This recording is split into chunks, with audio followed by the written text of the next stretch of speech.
Chapter 1601, The Situation Explodes. 3 hilang dari House Kuang, dan masing-masing 1 dari Xuan dan Sui. Situasi meledak. Para manula House Kuang khususnya tidak bisa duduk diam. Mereka bisa menerima hilangnya seorang jenius. Bagaimanapun, tidak ada persidangan yang 100% aman.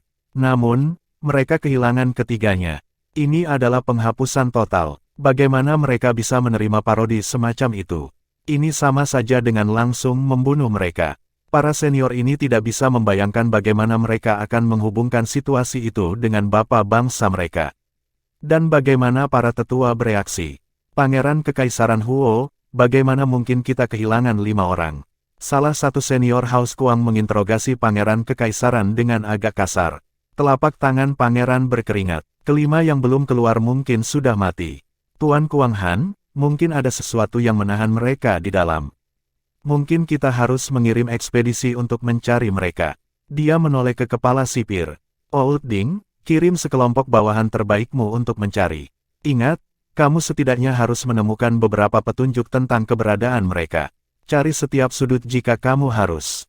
Petik 2. Tentu saja, Tuan. Aku akan pergi sendiri. Kepala sipir buru-buru patuh. Kepala desa tahu betapa pentingnya hal ini. Jika 8 jenius rumah mengalami kecelakaan yang tidak menguntungkan di Winterdraw, dia tidak akan bisa membebaskan dirinya dari tanggung jawab. Dia memilih 1000 orang untuk ikut bersamanya. Kelompok besar memasuki pegunungan Blacklight untuk pencarian yang sangat rinci. Jiang Chen duduk di dekat orang-orang House Xuan, benar-benar sunyi. Dia berpura-pura sedang bermeditasi, dunia luar tidak ada artinya baginya. Untungnya, Xuan Rui biasanya agak antisosial. Dengan demikian, perilakunya luput dari perhatian. Anggota House Xuan lainnya tidak merasa aneh sama sekali. Meskipun House Kuang turun 3 orang, tabulasi hasil berlanjut. Ini berkaitan dengan persaingan antara 8 rumah, setelah semua. Peringkat itu dengan cepat diputuskan. Menyamar sebagai Xuan Rui, Jiang Chen adalah tempat keempat. Itu adalah peringkat standar untuk seseorang dengan kemampuannya, yang tidak dapat ditemukan kesalahan oleh siapapun. Jika Kuang Rong tidak mati, mungkin dia yang keempat. Kinerja rata-rata, semuanya, atau begitulah yang dipikirkan orang lain. Semuanya berjalan sesuai rencana. Jiang Chen berharap bahwa pencarian akan selesai secepat mungkin. Lalu, dia bisa meninggalkan Winterdraw. Secepat mungkin. Bahkan 1 napas tambahan berarti sepotong bahaya tambahan. Siapa yang tahu apa yang bisa terjadi pada saat berikutnya? Ada bentangan lain antara Winterdraw dan dunia yang lebih luas. Mustahil untuk memastikan identitasnya akan tetap tersembunyi di dalam Airboat. Karena itu, ia berharap untuk pergi secepat mungkin. Lebih sedikit waktu yang terbuang berarti kemungkinan masalah yang lebih kecil. Meskipun dia tampak tenggelam dalam pikirannya, dia sebenarnya mengamati sekelilingnya dengan tajam. Dia bisa mendapatkan gangguan sekecil apapun. Pencarian memakan waktu setengah hari, tetapi tidak membuahkan hasil. Kepala sipir dan timnya membebaskan diri dari pegunungan. Ekspresi kepala desa itu gelap dan suram.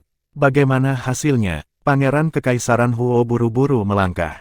Kepala itu menggelengkan kepalanya tanpa daya. Tidak ada manusia yang tersisa di dalam. Namun, kami menemukan jejak tanah terlarang yang rusak terbuka. Ada bukti pertempuran sengit setelah itu, tetapi tidak ada yang berguna bagi kami. Petik 2. Para senior House Kuang menjadi sangat masam setelah mendengar ini. Apa maksudmu dengan itu, Ding? Seru seorang. Apakah kamu curiga bahwa para jenius kita melakukan pelanggaran karena alasan terlarangmu? Sama sekali tidak, Tuan. Kepala sipir tampak panik. Aku hanya menawarkan hipotesis. Mungkin mereka berkeliaran di sana tanpa disadari. Petik 2. Konyol. Winterdraw bukan tempat yang luar biasa. Polylore memiliki cadangan sakral yang adil. Mengapa mereka tertarik pada alasan terlarang kamu yang menyedihkan? Jenius muda dari 8 rumah adalah kelompok yang disiplin. Persaingan mereka 100 kali lebih penting daripada apa yang kamu usulkan. Petik 2. Kepala sipir terdiam. Apa yang bisa dia lakukan melawan raungan para pakar Polylore? Apakah dia berani berdebat? Bibir Pangeran Kekaisaran Huo bergetar. Tuan Kuang Han, tolong lakukan tenang. Haruskah kita menunggu lebih lama? Mungkin mereka melihat sesuatu yang benar-benar menakjubkan dan mengikutinya. Petik 2. Tebakan seperti itu tidak lebih dari kenyamanan diri dan fiksi. Kuang Han menggelengkan kepalanya. Mustahil. Ludahnya menyembur kemana-mana. Berapa kali aku harus mengulangi diriku sendiri. Cabang rumah kami semuanya sangat disiplin. Tidak ada yang lebih penting dari pesaing kita. Mereka tidak akan mengejar sesuatu untuk menahan kesimpulannya. Petik 2. Pangeran Kekaisaran Huo tidak punya jawaban untuk itu. Tidak peduli apa yang dia katakan, dia akan dimarahi. Benarkah itu benar? Apakah 8 jenius rumah telah dihancurkan oleh Winterdraw sendiri? Prosesnya terhenti. Saat itulah seseorang di dekat Pangeran Kekaisaran menawarkan nasihat. Aku punya saran, Yang Mulia. Katakan pikiranmu. Pangeran Kekaisaran Huo melambai. Mungkin kita harus menghitung token kontestan Winterdraw. Jika kita sudah mengumpulkan semuanya, maka itu berarti siapapun yang menerobos masuk ke halaman terlarang adalah penasihat tidak berani melanjutkan. Dia tidak punya nyali untuk menyindir bahwa batang 8 rumah telah menjelajah lebih dalam ke pegunungan. Mata Pangeran Kekaisaran bersinar. Dia melirik Kuang Han. Kuang Han mendengkur sebelum melangkah ke area tabulasi. Jiang Chen mengalami depresi. Dia membenci penasehat dengan setiap serat keberadaannya. Bukankah menghitung begitu halus akan merusak segalanya untuknya? Dia memiliki banyak tanda pada orang yang tidak dia serahkan. Itu adalah rampasan dari 6 yang dia bunuh. Jika dia menyerahkan semuanya, dia akan menjadi yang pertama. Seperti yang diharapkan, ada sejumlah besar token yang hilang. Apa gunanya menghitung? Token yang hilang mungkin ada di tangan para pemuda yang hilang. Petik 2. Kuang Han memelototi Pangeran Kekaisaran. Itu ide yang bodoh. Apakah semua bawahanmu ini bodoh? Petik 2. Dia merasa telah melakukan sesuatu yang tidak berguna. Apa yang seharusnya dicapai? Jika kita masuk lagi untuk memeriksa mayat-mayat, kita akan dapat melihat dengan tepat siapa yang hilang, tambah penasihat itu dengan berani. Itu adalah ide yang tumpul dan berat, tetapi kegunaan dan kepraktisannya menjadi lebih jelas. Ding Tua, Pangeran Kekaisaran menoleh ke kepala sipir. Aku ingin kamu melakukan perjalanan lain. Ambil kepala faksi dan orang-orangnya dan minta mereka membantu kamu mencari yang hilang. Ini akan lebih efisien dengan cara ini. Petik 2. Jiang Chen mengutuk dirinya sendiri atas kesadaran mereka. Dia tidak khawatir tentang memberikan sesuatu, tetapi penundaan itu sendiri berbahaya. Kepala sipir hampir tidak bisa menolak saat ini. Dia memanggil Sin City, Nefarious Valley, dan Terminus Place serta faksi kelas 2. Teman-teman, ini masalah yang sangat penting. Aku harap kamu memberikan pencarian semua yang kamu miliki. Jangan biarkan satu petunjuk pun keluar dari kamu. Aku meninggalkan tugas penting ini di tangan kamu. Petik 2. Jarang kepala sipir mengadopsi postur serendah itu. Tidak ada faksi yang berani menolak. Tim yang masuk ke dalam kali ini adalah beberapa ribu yang kuat. Ini membuat pencarian menjadi lebih efisien. 2 jam kemudian, semua mayat dan sisa dibawa keluar. Setelah verifikasi berulang, kepala sipir sampai pada kesimpulan yang cukup masuk akal. Pangeran Kekaisaran Huo, kami kehilangan 2 mayat, lapor kepala penjara. 2 yang mana? Tanya Pangeran Kekaisaran. Mereka berdua dari daftar kota Xin. Jiang Huang dan Su Hong. Keduanya elit. Kepala sipir melirik ke arah penguasa kota, Xie Wuxiang. Xie Wuxiang sangat tidak senang bahwa dia terlibat begitu aneh. Dia tidak tahu alasan untuk pemilihan di tempat pertama.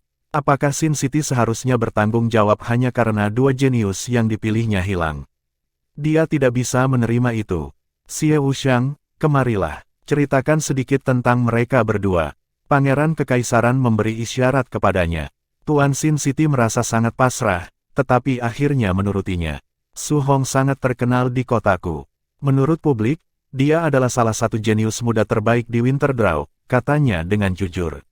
Adapun Jiang Huang, aku tidak tahu asal-usulnya. Rupanya, dia masuk seleksi setelah hanya datang ke Sin City selama beberapa hari. Tidak ada yang memiliki sesuatu yang substansial padanya. Satu-satunya informasi yang aku tahu adalah pil daunnya dilaporkan cukup baik. Potensi dao bela dirinya tidak terbatas. Petik 2. Pangeran Kekaisaran Huo melirik Kuang Han dengan susah payah. Kuang Han mendengus. Apa yang ingin kamu ungkapkan? Kamu ingin mengatakan bahwa seorang jenius muda dari Winterdraw dapat membunuh ketiga jenius House Kuang. Dan House Xuan dan House Sue juga. Petik 2. Tidak semuanya. Lalu apa yang ingin kamu katakan? Kuang Han kehilangan kendali emosinya. Pangeran Kekaisaran Huo tidak tahu apa yang ingin dia dengar. Apa yang harus kita lakukan sekarang, Tuan Kuang Han? Buka batasan kedua dan cari di dalam. Kuang Han benar-benar yakin. Pangeran Kekaisaran bersumpah diam-diam. Bukankah dia baru saja mengatakan bahwa batang pohon rumahnya tidak akan menjelajah ke tanah terlarang? Jadi mengapa dia ingin mencari ke dalam? Itu sangat kontradiktif. Sayangnya, dia hanya bisa bertanya-tanya tentang hal itu pada dirinya sendiri. Dia tidak berani mengungkapkan sedikit pun. Tuan Kuang Han, ucapnya dengan sedikit kesulitan. Jika pembatasan kedua dibuka, aku khawatir fondasi Winterdraw akan terguncang. Aku percaya bahwa para jenius kamu jelas tidak berani masuk ke dalam. Petik 2. Siapa yang peduli dengan Yayasan Winterdraw? Bisakah tempat ini dibandingkan dengan pentingnya kegeniusan 8 rumah? Seorang senior dari House Sue marah. Benar, Pangeran Kekaisaran Huo. Kami hanya datang karena undangan kamu. Apakah ini jenis keramahan yang harus kamu tunjukkan?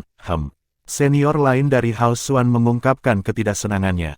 Pangeran Kekaisaran merasakan keringat dingin menetes di punggungnya. Pada saat ini, yang lain dari 8 rumah menjadi perantara. Oi, kalian bertiga, berhenti mengganggu Pangeran Kekaisaran Huo. Kamu tahu bagaimana cobaan itu. Ada yang cukup beruntung untuk hidup, ada yang kurang beruntung untuk mati. Aku pikir ini saatnya untuk pergi, karena kompetisi kecil kami telah selesai. Petik 2. Kira-kira, waktu terbatas. Selesaikan urusan pribadi kamu sendiri. Jangan tahan kami semua. Petik 2. Kedelapan rumah itu memang bukan satu kesatuan. Beberapa rumah lain melompat keluar untuk menyanyikan lagu yang berbeda. Chapter 1602, The Plan Falls Apart. Tanpa ragu, ada hubungan yang rumit antara 8 rumah besar. Beberapa bahkan bersukacita atas nasib buruk yang menimpa rumah Kuang, Suan, dan Sue. Mengapa mereka berpihak pada 3 rumah ini untuk membuat hal-hal sulit bagi peremajaan kepulauan? Belum lagi, rencana yang disepakati adalah meninggalkan pulau dan kembali ke rumah segera setelah sidang berakhir. Mengapa mereka menunda perjalanan demi rumah saingan? Kuang Han berteriak dengan marah, mudah bagimu untuk mengatakan. Kuang Han, haruskah kita membuang waktu berharga kami untuk bisnis pribadimu? Aku tidak ingat rumah kamu begitu berpengaruh. Petik 2. Bagaimana dengan ini? Mereka yang bersedia bisa tinggal sementara kita semua pergi. Petik 2. Duduk di samping, Jiang Chen diam-diam memberikan acungan jempol kepada orang-orang ini. Dia secara alami berharap untuk pergi secepat mungkin untuk menghindari kemungkinan komplikasi. Kuang Han melirik rumah Sue dan Suan. Bagaimana denganmu? Seorang anggota House Sue yang terkemuka menjawab, kami tidak akan pergi sebelum kami menyelesaikan masalah penghilangan paksa. Demikian juga, seorang tetua dari House Suan menyetujui dengan tegas. Jiang Chen merasa tak berdaya. Jika memungkinkan, dia akan bertanggung jawab atas rumah Suan dan pergi sekarang juga. Sedihnya, sebagai junior biasa, Suan Rui tidak memiliki wewenang seperti itu. Tuan muda mulai menyesali pilihannya. Kenapa dia harus menghapus semua jejak tubuh setelah pembunuhan? Mungkin dia seharusnya membiarkan mayat-mayat itu tetap utuh. Orang-orang ini mungkin menyerah setelah menemukan bukti kuat tentang kematian. Tidak simpatik dengan kesulitan rekan-rekan mereka, rumah-rumah lain memberitahu Pangeran Huo, Pangeran Huo, kami sepenuhnya puas dengan keramahan kamu. Kami akan pergi dulu. Adapun 3 rumah lainnya, kamu dapat merawat mereka sesuai keinginan kamu. Petik 2. Pangeran akan dengan senang hati pergi bersama mereka, tetapi dia tidak berani menyinggung 3 rumah lainnya. Bagaimana dia harus mendekati dilema ini? Pada akhirnya, dia tersenyum ramah. Kepuasan para tamu adalah kehormatan kami. Hanya, beberapa tamu menemui masalah, jadi pangeran kecil ini perlu tinggal. Mengapa aku tidak meminta bantuan teman dekat aku? Petik 2. Titik-titik hitam tiba-tiba muncul di langit yang jauh. Segera, 3 kapal udara yang melayang di atas kepala mendarat ke arah mereka. Duduk bersila di tanah, jantung Jiang Chen berdebar kencang. Mengambil keuntungan dari gangguan kerumunan, sosoknya menghilang di tempat, menghilang dengan beberapa lompatan dan batas sebelum kapal mendarat. Tempat itu penuh sesak dengan orang-orang dari Kepulauan Peremajaan dan Winterdraw. Melarikan diri dari daerah itu tentu bukan pilihan. Dia tidak punya pilihan selain untuk menguatkan dirinya dan kembali ke pegunungan Blacklight. Dia menghela nafas, agak tertekan. Dia bersusah payah untuk merencanakan kepergiannya, tetapi semuanya sia-sia. Kedatangan kapal udara yang terburu-buru adalah pertanda buruk jika dia pernah melihatnya. Dia memilih untuk mempercayai intuisinya yang mendesak. Tidak peduli seberapa boros kekuatannya, dikelilingi akan mengeja malapetaka. Lebih bijak hidup dan bertarung di hari lain. Sekelompok pria keluar dari pintu sebelum kapal berhenti total. Komandan dia, Pangeran Kekaisaran Huo tersentak. Pria itu adalah seorang komandan istana dari penjaga kerajaan Kepulauan Rejuvenation, dan masing-masing temannya adalah ahli istana. Pangeran Huo, apakah ada sesuatu yang terjadi di sini? Komandan dia bertanya dengan cemas begitu dia datang dalam jarak dengar. Ekspresi masam sang pangeran adalah jawaban yang dia butuhkan. Apakah Yang Mulia juga sadar? Komandan yang merasa kesal menjawab, 3 rumah bangsawan Polilore menghalangi kami melalui formasi transmisi. Yang Mulia terkejut. Dia mengirim aku untuk membantu penyelidikan. Perintahnya adalah menangkap si pembunuh, apapun identitas mereka. Kami tidak bisa membiarkan mereka pergi. Petik 2. Pembunuh. Pangeran Huo menegang. Para jenius hanya dianggap hilang, kematian mereka belum dapat dikonfirmasi. Apakah Yang Mulia menerima informasi yang pasti? Kuang Han bergegas maju dan menatap Kapten He. Apa yang kamu katakan tadi? Tangkap si pembunuh. Apakah Haus Kuang memberitahu kaisar kamu? Petik 2. Komandan dia mengangguk. Ini bukan sesuatu yang bisa dia sembunyikan. Memang, apa yang mereka katakan? Kuang Han menyalak dengan kejam. Sikapnya kasar, tapi sekarang bukan waktunya untuk bertengkar. Sang komandan menjawab dengan jujur, 5 orang jenius sudah mati. Rumah mereka masing-masing telah mengkonfirmasi lampu jiwa mereka telah hancur. Petik 2. Raungan memekakkan telinga keluar dari bibir Kuang Han. Bagaimana bisa ketiga jenius dari rumahnya mati? Dia berpegang pada harapan bahwa mereka memasuki wilayah terlarang gunung secara tidak sengaja, hanya agar harapannya hancur. Mati. Begitulah kebenaran keras yang dingin. Masalahnya sekarang terletak pada identitas siapapun yang masuk ke dalam area terlarang tingkat kedua pegunungan. Mungkinkah itu 2 mangsa yang hilang? Suasana tiba-tiba berubah berat. Seorang tetua dari Haus Xuan bertanya pada saat ini, Komandan yang terhormat, apa yang dikatakan Haus Xuan? Apakah mereka punya instruksi? Petik 2. Komandan dia tergagap, yang dari rumah Xuan tampaknya disebut tetua Sun. Xuan Rui yang sudah mati adalah keturunan langsungnya, jadi kamu bisa membayangkan amarahnya. Xuan Rui, tetua Xuan bingung. Yang hilang adalah Xuan Fei, bukan Xuan Rui. Komandan dia menatap kosong, tapi transmisi itu dengan jelas menyatakan bahwa lampu jiwa Xuan Rui telah rusak. Mustahil, wajah sesepuh itu tenggelam. Bukankah Xuan Rui di sana, sehat dan sehat? Dia melihat ke tempat Jiang Chen sebelumnya dan membeku. Xuan Rui tidak terlihat. Terkejut, dia dengan cepat melihat ke segala arah tetapi tidak dapat menemukan jejak pemuda itu. Di mana dia? Dia bertanya, wajahnya semakin gelap. Kepergian Jiang Chen tidak diperhatikan dalam kekacauan sebelumnya. Seorang jenius dari rumah lain tiba-tiba menawarkan, aku tidak mengindahkannya, tapi aku sepertinya ingat sosok yang muncul di area ini beberapa saat yang lalu. Kerumunan jatuh ke dalam keheningan yang aneh. Xuan Rui tiba-tiba menghilang. Yang hilang seharusnya adalah Xuan Fei, tapi lampu jiwa yang rusak di rumah milik Xuan Rui. Bahkan lebih aneh lagi, Xuan Rui telah kembali dengan baik dan keren beberapa saat yang lalu. Situasinya hampir supranatural. Setelah dipikirkan lebih lanjut, beberapa orang yang pengecut bahkan menggigil. Tetua Haus Xuan bergumam, apa yang terjadi? Lampu jiwa Xuan Rui rusak. Lalu siapa itu tadi? Xuan Fei. Tidak mustahil. Tuan Xuan Zan, bisakah seseorang menyamar sebagai Xuan Rui? Salah seorang pria Pangeran Huo menyarankan. Xuan Zan membeku. Tiba-tiba dadanya terasa berat. Tidak ada yang salah dengan Xuan Rui, setidaknya di permukaan, jadi tidak ada alasan untuk pengawasan cermat. Baik kepribadian pria muda itu maupun sikapnya tidak curiga. Bahkan hasil pelatihannya telah mencapai standar normal. Bahwa dia bisa menjadi palsu hanya tidak terlintas dalam pikiran siapapun. Namun, kemungkinan mereka tidak punya pilihan selain untuk mempertimbangkan sekarang. Semakin dia memikirkannya, semakin banyak darahnya yang dingin. Mungkinkah, Xuan Rui yang dia lihat sebelumnya adalah palsu? Jika tidak, mengapa dia lenyap pada saat yang genting ini? Palsu, pasti palsu. Dia menyelinap pergi begitu dia melihat perahu karena hati nurani yang bersalah. Seseorang dari Haus Xuan berteriak. Jika itu penipu, bagaimana dengan Xuan Fei? Kemana dia pergi? Rumah itu tidak menyebutkan lampu jiwanya. Petik 2. Mereka tidak akan tahu bahwa Jiang Chen telah membunuh Xuan Fei hanya beberapa saat sebelum akhir persidangan. House Xuan telah memberi tahu Rejuvenation Isles segera setelah kematian Xuan Rui. Xuan Fei masih hidup saat itu. Kematiannya datang beberapa hari kemudian, dan rumahnya secara alami tidak bisa menubuatkan nasibnya. Itu sudah sadar akan kematiannya sekarang, tetapi berita itu belum membuat jalannya, jadi Winterdraw secara alami dalam kegelapan. Aneh, sangat aneh. Gumam Xuan San, bagaimana mungkin bakat kaliber Xuan Rui mati tiba-tiba? Apa aku seharusnya percaya kalau orang lokal bisa membunuhnya? Petik 2. Kuang Hen berpunuk. Kalibernya, apakah kamu menyiratkan Kuang Rong lebih lemah? Petik 2. Xuan Zan menatap dingin ke arahnya. Simpan omong kosong itu untuk dirimu sendiri. Apa gunanya sekarang? Prioritas kami adalah menangkap si pembunuh.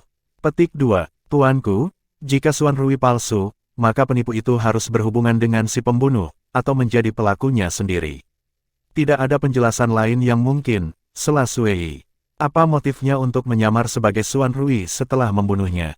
Xuan Zan masih bingung. Kepala sipir Winterdraw memecahkan teka-teki itu.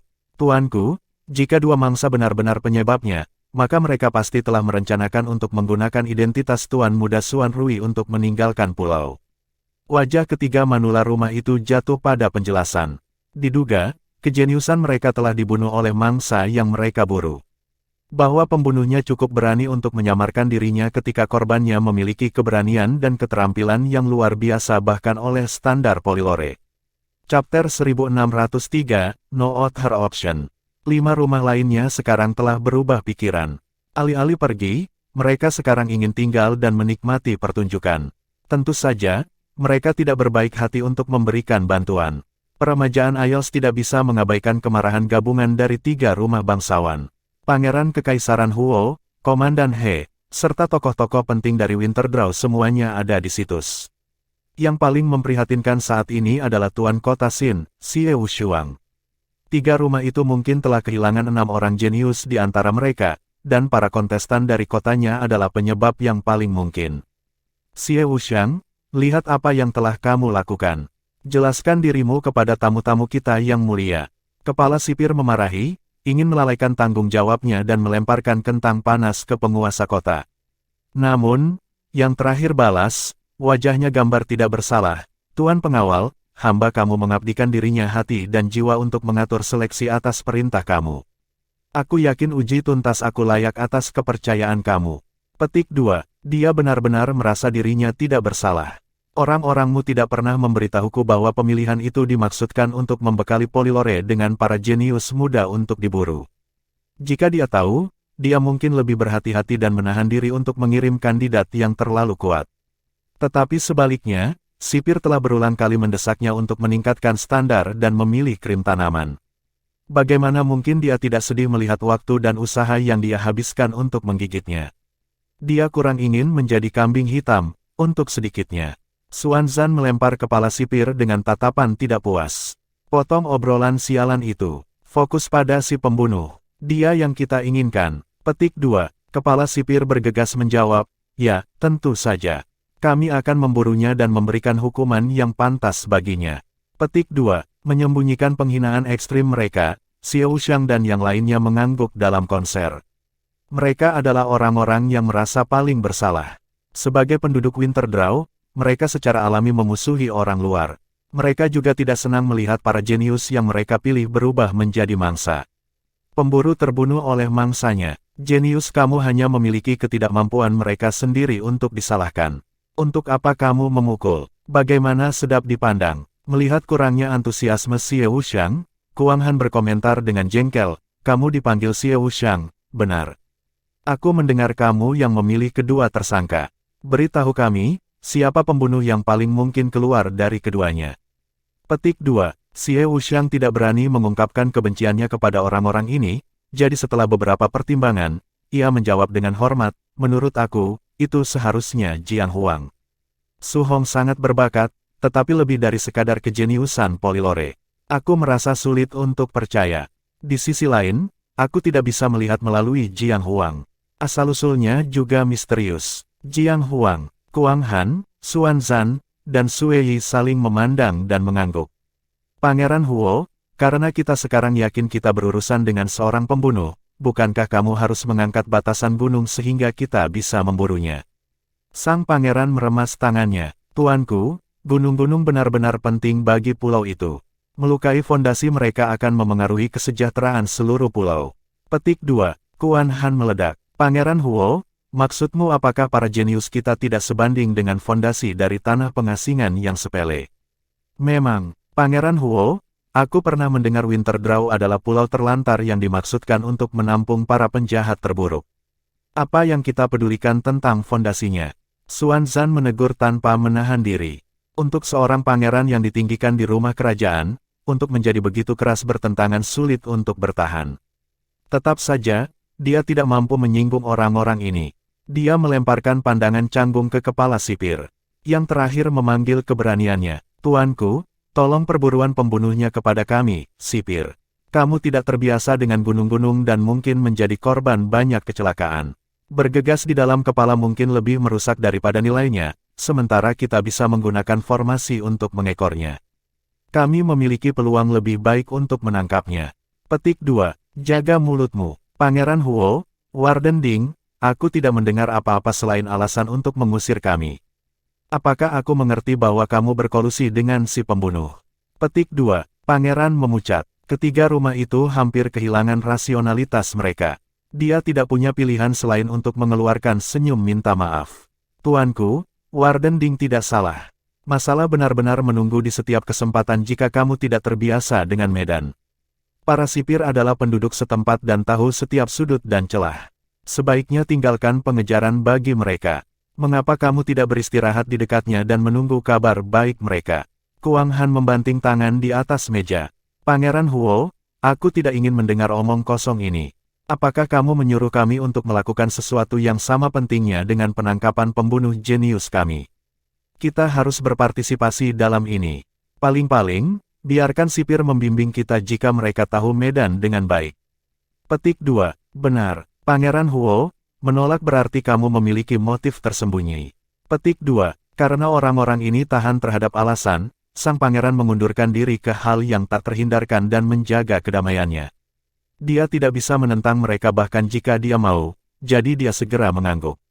Dalam hal itu, kepala sipir akan mengirim 3 kelompok berbeda dan memberikan 3 rumah dengan bantuan apapun yang mereka bisa. Sipir lain akan melakukan pencarian terpisah sendiri. Apa yang kamu pikirkan? Kepala-kepala penjara hanya ingin menolak, tetapi pilihan apa yang dia miliki? Dia juga bisa melihat bahwa ketiga rumah itu hampir meledak. Baiklah, tidak ada waktu untuk kalah. Pembunuhnya bisa saja berada jauh ketika kita sedang berlama-lama di sini. Semua orang berkumpul dan bersiap-siap memasuki pegunungan. Petik 2. Badai sedang berkumpul, menghancurkan ketenangan lereng gunung yang biasa. 5 rumah lainnya tidak berpartisipasi dalam pencarian. Tidak terburu-buru untuk pergi, mereka hanya menendang ke belakang dan menikmati perjalanan. Tutut, untuk berpikir kita akan menemukan bakat di tempat ini, cukup hebat untuk menimbulkan kekacauan pada 3 rumah bangsawan. Sekarang aku ingin tahu monster macam apa yang mungkin dimiliki kedua pria ini. Petik 2. Ya, aku mendengar seseorang bernama Jiang Huang. Rupanya dia bukan orang lokal. Petik 2. Kedengarannya seperti pria yang menarik. Kekuatannya pasti menakutkan jika dia bisa membunuh orang-orang seperti Xuan Rui dan Kuang Rong. Petik 2. Haus Ye bisa menggunakan pria seperti itu. Meskipun sedikit tertekan melihat rencananya mati di dalam air, Jiang Chen segera mendapatkan kembali ketenangannya. Tidak ada gunanya menangisi susu yang tumpah. Rumah-rumah bangsawan akan mengejarnya seperti anjing gila begitu mereka mengetahui kebenaran. Satu-satunya keasikannya sekarang adalah bagaimana bersembunyi dari mereka. Dia melakukan perjalanan ke tepi area terlarang. Perbatasan area terbuka seluas 1.600 mil itu penuh sesak dengan formasi dan batasan. Segala macam rune menakutkan dan etsa formasi memenuhi area sejauh mata memandang. Jiang Chen tampak termenung pada celah tertentu. Jejak-jejak ini jelas buatan manusia. Aku ingat mereka berbicara sebelumnya tentang tanda-tanda seseorang menerobos masuk. Apakah Su Hong membuat celah di sini dan memasuki level kedua? Petik 2. Lingkungan jahat di tingkat pertama tidak ada tantangan bagi Jiang Chen, tetapi hal yang sama mungkin tidak berlaku untuk tingkat kedua. Tempat yang ditetapkan sebagai tanah terlarang harus diperhitungkan. Tetapi waktu mendesak, tidak ada tempat untuk bersembunyi di tingkat pertama. Dia harus bergegas masuk dan menghadapi bahaya secara langsung. Tanpa basa-basi lagi, dia menguatkan tekadnya dan menyelinap masuk meskipun banyak lapisan pembatasan. Arus berlawanan ruang yang gila menghambat kemajuannya saat dia menginjakkan kaki di dalam. Untungnya, kemampuan beradaptasinya tidak ada duanya. Meskipun sulit, ia menyesuaikan diri dengan lingkungan baru dan segera menemukan dirinya semakin tidak terganggu oleh arus spasial. Dia mengarungi arus pasang selama 2 jam penuh sebelum akhirnya meninggalkan daerah perbatasan. Benar saja, bahaya mengintai di setiap sudut. Masalah muncul setiap 3 langkah, dan bencana setiap 5.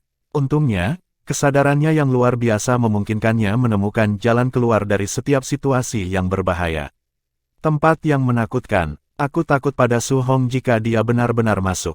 Kemudian lagi, langit adalah batas baginya jika dia bisa selamat saat ini. Dalam situasi saat ini, yang berlaku terlepas dari segala rintangan akan menjadi bukti potensi Su Hong. Tiba-tiba, seekor ular berbisa melesat keluar dari pohon tinggi, menembaknya secepat kilat. Kejadian seperti itu adalah pemandangan umum di dalam area terlarang. Dia menebas dengan pedangnya bahkan tanpa melihat ke arah sana. Kepalanya dipotong, ular itu jatuh ke tanah. Tetapi bahkan di sana, desis-desis yang menusuk tulang keluar dari lidah yang menonjol. Selingan sepele ini bukan ancaman baginya. Formasi, pembatasan, dan arus spasial yang ada di dekat tepi lahan terlarang benar-benar membuat perjalanannya lemah. Syukurlah, dia memiliki lebih banyak keterampilan dan pengalaman berurusan dengan mereka daripada kebanyakan. Dia akhirnya meninggalkan mereka setelah 1 jam dan memasuki tingkat kedua yang tepat. Tanah itu tampak semakin menyeramkan dan menakutkan setelah begitu lama disegel. Rasa dingin mengalir dari udara. Meskipun berlari untuk hidupnya, dia tidak mengenakan biaya di semua tempat seperti ayam tanpa kepala. Alih-alih, ia maju dengan iramanya sendiri, setiap langkah yang diukur merupakan hasil dari kepanduan yang cermat. Aku mungkin mengaduk sarang lebah kali ini. 3 rumah mungkin mengirim pembangkit tenaga listrik mereka. Aku tidak bisa gegabah, atau aku akan dicegat atau bahkan terjebak. Jiang Chen dengan sungguh-sungguh fokus pada kesulitannya saat ini. Chapter 1604, A Fugitive Flight. Perburuan besar-besaran mencapai tepi area terlarang tidak lama setelah Jiang Chen melewati zona pembatasan. Menginspeksi adegan bersama-sama dengan eselon atas 3 rumah, Xuan Zan mengangguk setelah beberapa saat. Tuan-tuan, apakah kamu melihat apa yang aku lihat? Ada jejak kerusakan yang jelas pada formasi. Ini pasti tempat para tersangka masuk ke lantai 2. Mereka tidak bisa terlalu jauh, terutama penipu. Kita harus menangkapnya bagaimanapun caranya. Petik 2. Itu benar, rumah-rumah kita tidak mampu melakukan penghinaan semacam ini. Warden Ding, apakah kamu akan mencabut pembatasan, atau haruskah aku melakukannya dengan paksa? Kuang Han menatap dingin ke kepala sipir. Yang terakhir melemparkan pandangan tak berdaya pada Pangeran Huo, menunggu keputusannya. Pangeran yang kecewa itu melambaikan tangannya. Angkat, kalau begitu. Dia mengangkat tinju memberi hormat pada 3 rumah. Tuan-tuan, junior ini hanya memiliki 1 permintaan. Tolong jangan merusak formasi begitu di dalam. Dengan orang-orang kami sebagai pemandu kamu, kamu pasti akan menemukan tersangka jika mereka benar-benar ada di dalam. Petik 2. Huff. Mari kita lihat seberapa tulus kamu membimbing kami terlebih dahulu. Kami berhak untuk bertindak sesuai keinginan kami jika kami tidak dapat mengejar target kami. Petik 2. Berfokus pada para pembunuh mereka, rumah-rumah bangsawan tidak mengindahkan permintaannya. Mereka mungkin membatalkan masalah jika mereka menangkap keduanya, tetapi mereka secara alami tidak membuat janji jika mereka tidak melakukannya. Sang pangeran menghela nafas. Bahkan jika dia tidak mau, apakah dia benar-benar punya pilihan ketika tokoh-tokoh terkemuka dari Polilore bernafas di lehernya? Anak buahnya perlahan membuka kancing pembatasan. 3 rumah membagi pasukan mereka menjadi 9 kelompok yang berbeda. Kepala sipir dan pangeran mengirimkan panduan untuk masing-masing saat mereka memulai perburuan. Yang lebih dalam masuk ke area terlarang, yang lebih dekat mendekati inti pegunungan Blacklight. Dibandingkan dengan level pertama, area permukaan yang jauh lebih besar adalah hambatan dalam pencarian. Benar-benar berhati-hati setelah menginjakkan kaki di area baru, Jiang Chen telah menarik auranya serasi mungkin. 1 kesalahan mungkin memungkinkan para pengejar mengerikan mengejar dia, jadi dia tidak bisa menurunkan penjagaannya bahkan untuk sedetik pun. Aku ingin tahu rahasia apa yang disembunyikan tempat ini, untuk Winterdraw untuk mementingkan itu. Rasa ingin tahunya terguncang. Pasti ada alasan bagi pulau itu untuk berulang kali memperingatkan mereka agar tidak menyimpang ke tingkat kedua. Sekarang dia ada di dalam, dia secara pribadi mengalami peningkatan tajam dalam tingkat risiko. Dia menghadapi banyak bahaya di jalan, tetapi dia bisa mengandalkan akal yang kuat untuk bahaya yang muncul dari kesadarannya yang tangguh. Lebih penting lagi, dia bisa mengantisipasi banyak jebakan berkat pengalamannya yang luas. Tempat ini berbahaya, tetapi tidak benar-benar mengancam jiwa. Aku bertanya-tanya mengapa sipir begitu gugup. Petik 2. Setengah ancaman datang dari pegunungan sendiri, dan setengah elemen buatan manusia lainnya yang diatur oleh Winterdraw. Flora berbahaya, serangga beracun, dan fauna keras, serta semua jenis tanaman yang bisa membunuh, baginya, ini menimbulkan sedikit ancaman. Berbagai formasi, perangkat, atau perangkap tiba-tiba adalah ancaman yang lebih besar. Syukurlah, ia memiliki pengetahuan yang cukup untuk dicurahkan di bidang-bidang ini. Kalau tidak, dia mungkin benar-benar telah jatuh pada saat kecerobohan. Aneh, sipir harus benar-benar waspada terhadap penyusup. Tempat itu dipersenjatai dengan gigi dengan segala macam mekanisme. Jiang Chen menjadi semakin ingin tahu. Tiba-tiba, kesadarannya merasakan pertanda samar akan bahaya. Dia melihat ke belakang terlepas dari dirinya sendiri. Cahaya yang menyilaukan menyinari zona yang dia lalui belum lama ini. Apakah pembatasan di pintu masuk telah dicabut? Apakah para pengejar sudah ada di dalam? Petik 2. Dia bergetar. Dia tahu dia akan diburu, tetapi tidak mengira dia akan ditempatkan begitu cepat antara medan yang sulit dan 3 rumah besar. Jika penduduk setempat memimpin, mereka akan dengan mudah menghindari semua jebakan. Mereka dapat berjalan lebih cepat daripada aku karena aku harus tetap waspada setiap saat. Segalanya akan menjadi berburu mulai dari sekarang, katanya dengan tenang. Situasi itu sangat tidak menguntungkan. Tetapi pada saat yang genting ini, dia memiliki sedikit waktu untuk kehilangan pikiran kosong. Dia menghadap ke depan sekali lagi dan menekan lebih dalam ke pegunungan. Tidak penting, aku harus terus maju. Aku tidak bisa melihat ke belakang bahkan jika aku harus melintasi seluruh pegunungan. Menurut peta, aku harus mencapai pantai jika aku melakukan perjalanan beberapa puluh ribu mil. Dan kemudian, aku bisa melarikan diri dengan baik jika aku bisa menyeberangi perairan. Yang mengatakan, ada hambatan dan formasi yang tangguh di dekat pantai. Mereka bukan masalah sepele, dan ada sekitar 2000 mil laut berbahaya yang harus dihadapi setelahnya. Meninggalkan akan benar-benar menjadi perjuangan yang berat. Petik 2. Dia bisa merasakan di tulangnya tantangan yang ada di depan. Untuk sesaat, dia bahkan mempertimbangkan menggunakan segel ruang waktu untuk kembali ke Velurium. Tapi tidak ada jaminan segel bisa digunakan pada Winterdraw. Lebih penting lagi, setelah meninggalkan istana warisan ketiga, dia diperingatkan tanpa syarat pasti bahwa dia tidak bisa menantang istana keempat sebelum setengah langkah kerajaan Empirean. Meskipun setiap istana mengizinkan satu peluang gagal, Jiang Chen tidak ingin menyia-nyiakannya begitu saja. Segel itu adalah pilihan terakhir. Aku harus memulai dari awal lagi. Kembali ke Myriad Abyss Island mungkin akan lebih sulit pada saat itu, belum lagi waktu yang terbuang sia-sia. Dia tidak ingin kembali sekarang setelah mencapai sejauh ini. Urgensi situasinya semakin mengungkap bakatnya. Kesadarannya yang tangguh sepenuhnya digunakan di dalam area terlarang. Dia dengan sempurna menghindari setiap mekanisme dan larangan di sepanjang jalan. Satu jebakan yang dipicu bisa mengekspos keberadaannya dan membuat pengejarnya terkejut, membuat hidup jadi lebih mudah bagi mereka. Untungnya, dia menghindari mereka semua dan tetap di bawah radar. Terlepas dari banyaknya orang yang memburunya, mereka pasti telah membelah diri menjadi beberapa kelompok untuk menutupi tanah dalam jaring manusia yang luas. Metode ini dapat diandalkan, tetapi juga memiliki kekurangannya. Paling tidak, mereka harus menyebarkan tenaga kerja tipis, sehingga mereka tidak bisa membentuk pengepungan sempurna dalam jangka pendek. Dikelilingi adalah satu-satunya kekhawatirannya. Di tempat yang ditinggalkan seperti Blacklight Mountains, hampir tidak mungkin baginya untuk keluar dari pengepungan. Lagi pula, para ahli menakutkan di tingkat 6 kerajaan Empire panas pada tumitnya.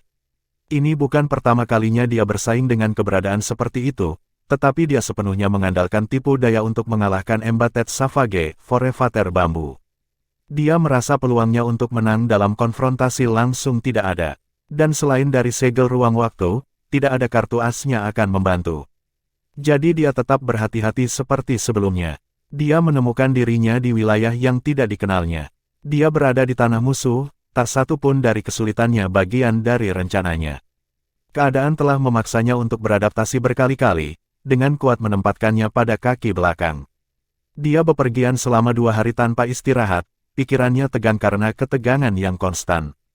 Penerbangan mengambil korban, meskipun semuanya telah berjalan dengan sempurna sejauh ini, dan dia menahan diri untuk tidak mengungkapkan posisinya atau kehilangan posisi untuk para pengejarnya, dia tidak memiliki waktu jeda.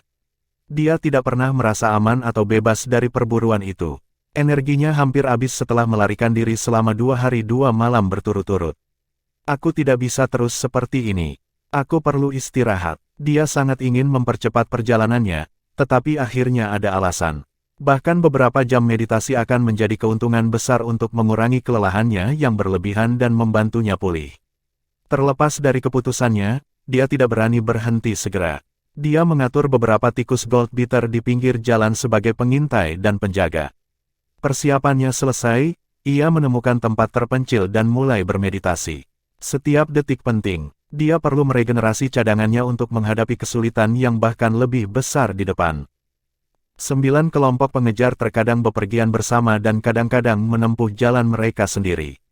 Seperti menemukan jarum di tumpukan jerami, pencarian belum menghasilkan hasil setelah beberapa hari. Di ambang meledak, para pemimpin ketiga rumah sekali lagi mengadakan pertemuan, wajah mereka begitu melotot sehingga Pangeran Huo dan Warden Ding sedikit takut untuk menatap mata mereka. Kami belum melihat bayangan si pembunuh setelah berhari-hari, untuk tidak mengatakan apa-apa untuk menangkapnya. Warden Ding, sipirmu adalah yang memimpin, jadi bagaimana kamu menjelaskan ini? Tanya seorang Kuang Han yang jengkel. Kepala sipir Ding batuk karena malu. Setelah beberapa hari perburuan besar-besaran, dia mulai bertanya-tanya apakah seorang pembunuh benar-benar ada. Mungkin saja para jenius saling membunuh, sementara Jiang Huang dan Su Hong sama sekali tidak bersalah. Tapi itu hanya dugaan singkat yang lahir dari frustrasi. Bagaimana dia berani menyuarakannya? Chapter 1605, A Difference in Opinions, Breaking Away. Pangeran Kekaisaran Huo, Warden Ding. Aku tidak melihat ketulusan dari pemandu kamu. Jangan salahkan kami karena tidak memberi kamu wajah dari sekarang. Ekspresi Kuang Han benar-benar hitam. Kepala sipir heran. Apa yang kamu rencanakan, Tuan Kuang Han? Mulai sekarang, kami 3 rumah mengambil alih tempat ini. Kami akan mengatur rute dan merencanakan pengejaran. Jika kamu ingin mengikuti kami, jangan ragu. Jika tidak, kamu bisa pergi sekarang, Kuang Han mengumumkan. Itu tampaknya sedikit keliru, Sir Kuang Han, wajah Pangeran Kekaisaran Huo berubah warna. Semakin dalam kamu melangkah, semakin banyak batasan yang ada. Jika kamu tidak tahu wilayahnya, kamu akan menjadi lebih lambat. Kata-kata Pangeran Kekaisaran masuk akal. Tuan-tuan yang terhormat, Pangeran Kekaisaran mengatakan yang sebenarnya. Tanpa kami untuk membimbing kamu melalui pegunungan Blacklight, kamu akan berjalan lebih lambat dari kita sekarang, saran Warden Ding. Xuan Zan mencibir, kamu pikir kami tidak bisa hidup tanpa bantuanmu? Konyol, kamu hanyalah katak di dasar sumur. Apakah kamu membawa kami untuk faksi lokal kamu? Metode kami jauh di luar jangkauanmu. Nada suaranya benar-benar kasar. Sebagai figur otoritas dalam hak mereka sendiri, Pangeran Kekaisaran dan Kepala Sipir tidak senang mendengar kata-kata seperti itu. Mereka akan langsung menyalakannya seandainya dia tidak berasal dari Polilore. Tolong, lakukan pertimbangan kembali. Pangeran Kekaisaran Huo memaksa keluar dengan patuh.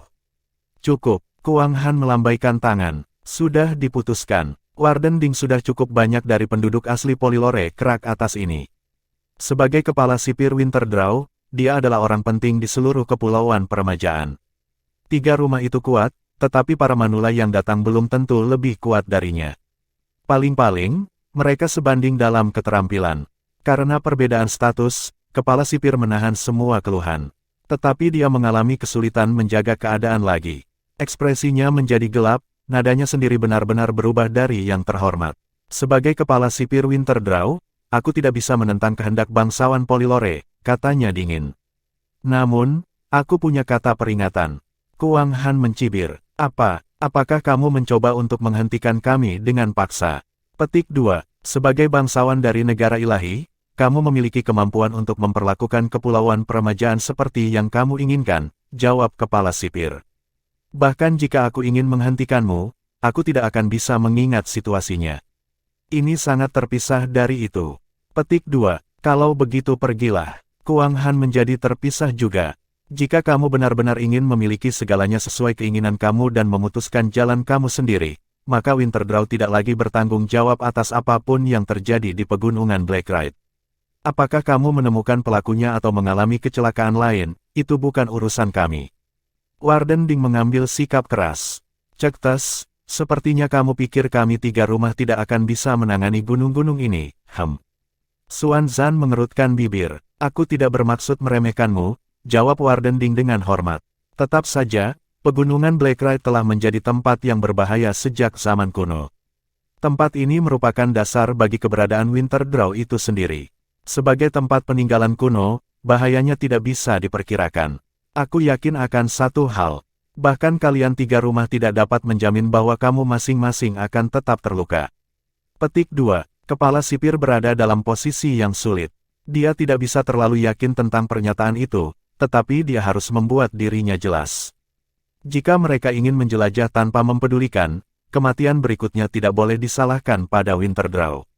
Pada kenyataannya, ia telah menanggung ketidaksenangan untuk 3 rumah sejak kejeniusan mereka hilang. Kurangnya sopan santun mereka membuatnya kesal. Jika mereka datang untuk menguji diri mereka di Winterdraw, bukankah mereka sudah siap untuk menderita kerugian? Rumah aristokrat macam apa yang menyalahkan kecelakaan itu sendiri atas yang lain? Apakah mereka tidak cukup bertanggung jawab untuk memikul beban kematian yang berpotensi? Mengapa mereka datang untuk menguji diri sejak awal? Tingkah laku ketiga rumah saat ini benar-benar kejam di matanya, tanpa alasan apapun atas kesewenang-wenangan mereka. Pangeran Kekaisaran Huo buru-buru menengahi. Teman-temanku, Old Ding adalah kepala sipir di Winterdraw Island. Dia merasakan banyak hal untuk tempat ini dan tahu apa arti Blacklight Mountains. Dia ingin melindungi warisan di sini, tidak ada yang lain. Ditambah lagi, gunung-gunung benar-benar agak berbahaya. Dia hanya bermaksud baik. Petik 2. Kuang Han mencibir. Pangeran Kekaisaran Huo, tidak masalah apa yang kamu pikirkan. Tidak peduli apa yang kamu katakan, keinginan kami untuk memburu para penjahat dibakar. Adapun udara tak berguna yang telah kentut Warden Ding, jangan khawatirkan dirimu dengan kesejahteraan kita.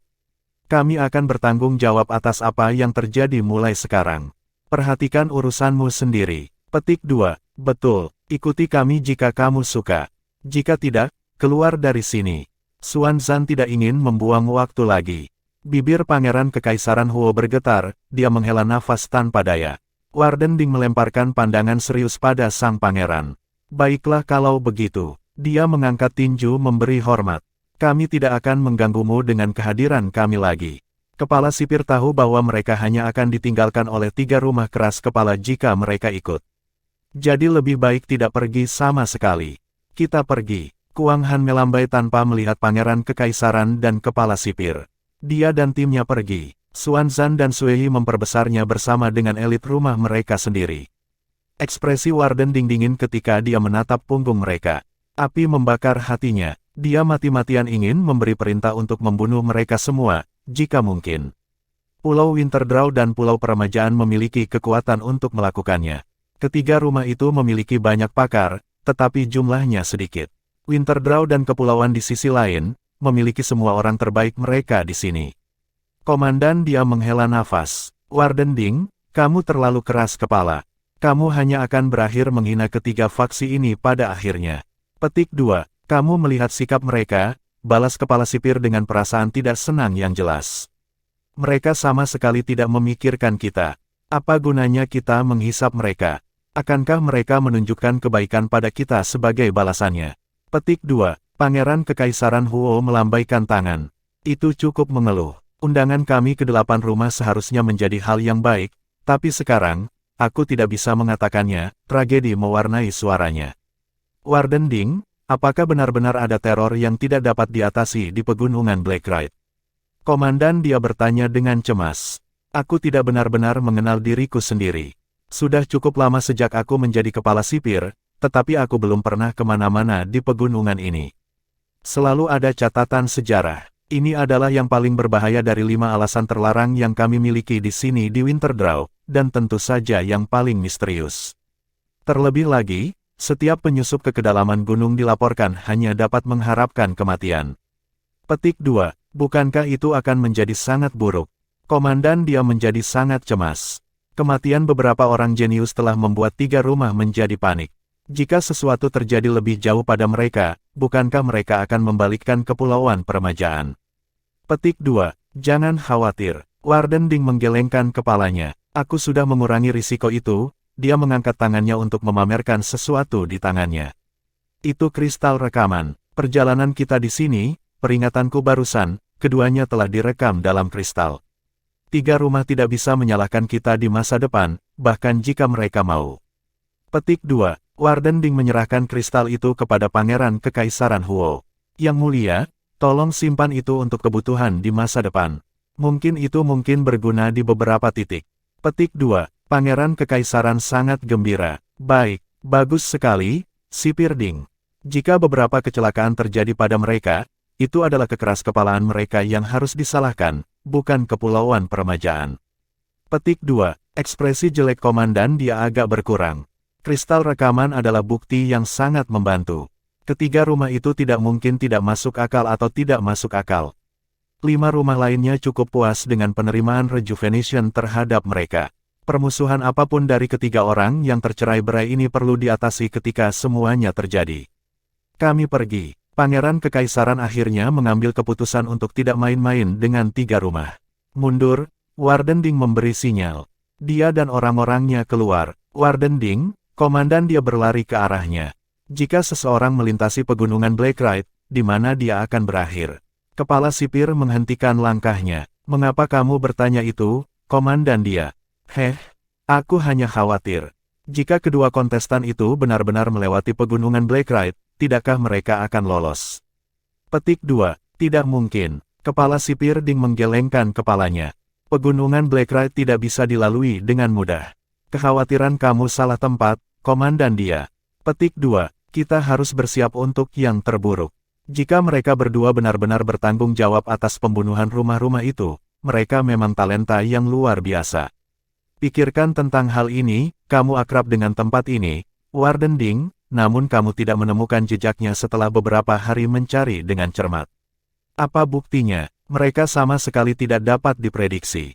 Bagaimana jika mereka berhasil? Petik 2. Pangeran Kekaisaran Huo berhenti di jalurnya juga. Kurasa kita harus bertahan melawan kemungkinan itu. Kamu terlalu memikirkan hal-hal, yang mulia, komandan dia. Hampir tidak ada orang yang pergi dari satu sisi pegunungan Blacklight ke sisi lain sejak zaman kuno. Ditambah lagi, dilaporkan ada batasan kuno yang sangat kuat di jantung pegunungan. Inti dari formasi kuno terletak di sana. Apapun yang hidup tidak dapat mendekati, apalagi melewati. Petik 2. Bagaimana dengan ini? Pangeran Kekaisaran Huo berpikir sejenak. Kami akan mengirim sekelompok elit masing-masing untuk mencari jalan keluar gunung di sisi lain. Penyergapan akan disiapkan di sana untuk mereka.